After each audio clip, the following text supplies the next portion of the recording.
Welcome to a day in my life as an English teacher in Bangkok. Ngayong araw ay ang schedule ng students under ng English program para sa kanilang field trip. Last Monday ay na-inform kami na dalawa kami from foreign department na makakasama sa field trip. Nasabihan din kami na kailangan namin mag-prepare ng game for it. Wala akong idea kung paano execute yung game kasi wala namang ganun sa field trip sa Pilipinas. Pero nag-prepare pa rin kami. Yung unang destination namin ay isa sa Mutprakan Tower. Ang ganda ng place nito, mala-garden siya tapos ang daming dinosaur sa labas. At dahil masyado pala kaming maaga nung dumating, nag-register muna yung mga bata tapos in-inform kami na papalabasin sila sa damuhan para sa game. Dito yung registration process. Dahil 10 pa yung start ng tour, yung exhibition na tinatawag nila, nag-start kami ng game, dinivide namin sila sa 5 groups, tapos, ayan, hindi ko alam kung naintindihan nila talaga, pero supposedly, isa-isa lang dapat nila puputukan yung loob. Hindi na namin tinapos talaga yung game, nung may nanalo na, tinigil na namin kasi kailangan na nilang umakyat. Ayan, akyat-akyat na ang mga magagandang person. Dito, parang ino-orient ata sila. Wala akong maintindihan pero parang ganun na nga. Tapos, meron dyang parang simulation ng bangka na dadalhin sila sa history ng Thailand. Specifically, ng ekonomiya ng Thailand. So, yung Thailand pala ay dating tinatawag na, anong tawag yun? If I'm not mistaken, New Amsterdam. Hindi ako sure. Kasi nag-video-video lang ako dyan.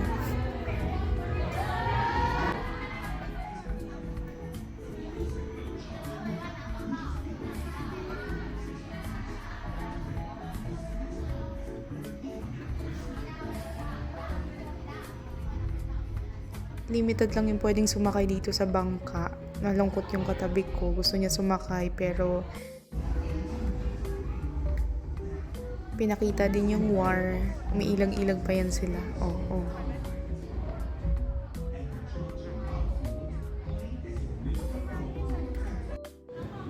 Okay, hindi ko na alam kung ano nangyayari. Ayan, after nun ay lumabas kami at pumasok dito sa, ano ba to? Ayan, so pinakita dito parang yung miniature ng dating itsura ng Thailand or ng specifically Bangkok.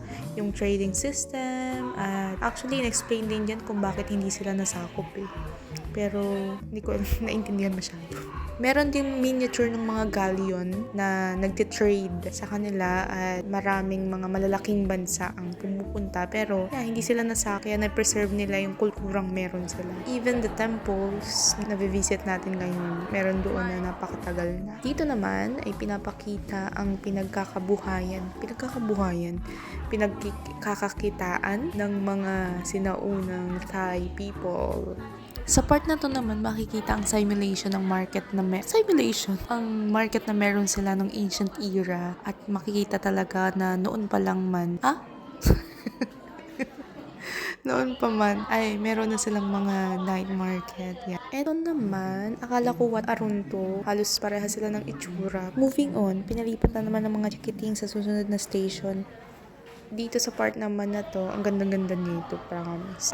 Yung Suwarna Bhumi, I cannot pronounce. So, dito ay kasama sa ekonomiya ng bansang Thailand. Actually, parang evolution siya eh. Nagsimula siya talaga sa ancient times, indigenous people, hanggang sa dumating yung mga mananakop at kung paano nila na-protect yung land nila for their economy hanggang nandito na sila sa industrial era na I think nasa present time. Dito naman may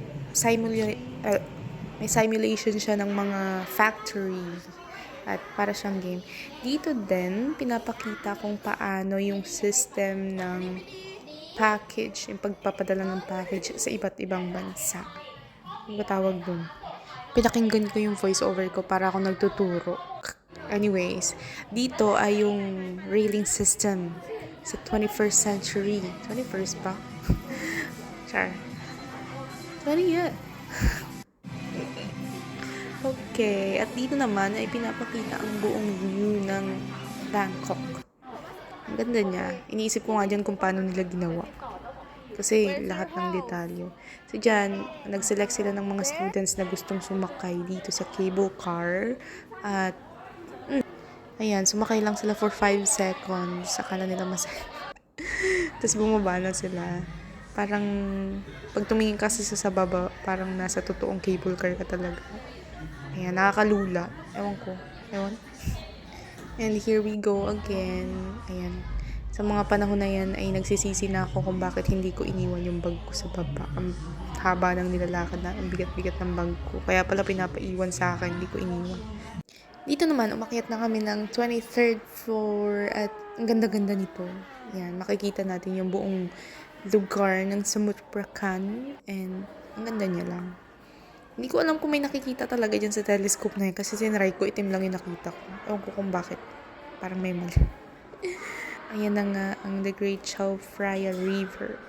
So, natapos na kami doon at papunta na kami sa aming second and last destination, ang, Erawan Museum. Nasa 15 to 20 minutes away lang siya since walang traffic. Kasi parang, ang tawag dito, countryside lang siya. Ayan, ang ganda-ganda nito. This is the best part of the field trip. Ganda. Ayan, napakalaki nung elepante na yan. Tapos, ayan, nag-tour na sila. Ang ganda nito kasi pinapakita yung mga ancient jars, yung ginagamit noon sa, not sure if it's barter system kasi Thai language na yung gamit nila. I wanted to understand kasi hindi ko naman maintindihan. Yan, I was so curious about this kasi ang ganda ng work of art. Sobra. Every time nga na nakakakita ako ng temple dito, iniisip ko kung gaano katagal nila ginawa kasi grabe yung attention to details nila. Detail? Ayan, itong mga time na to, dito ko lang na-realize na nasa loob na pala kami nandiyan ng elepante. They are praying most of them are Buddhist. Ito wala lang, kumuha lang ako magandang angulo. Ang ganda kasi talaga, apakalaki ng elepante. Na-realize ko lang din na tatlo pala yung ulo niya. At dito, yung mga estudyante they are praying. I don't know what they're doing. Pero, ayan. So, kinuhanan ko lang din. At, garden again. Ang ganda-ganda nito, promise. Plus, hindi pa sobrang init that time. Okay. Ganda-ganda nito. Lalo na yung view dito sa paligid niyan. Diyan ako nagtaga ng selfie.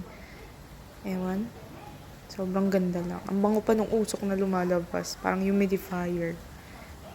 Ayan.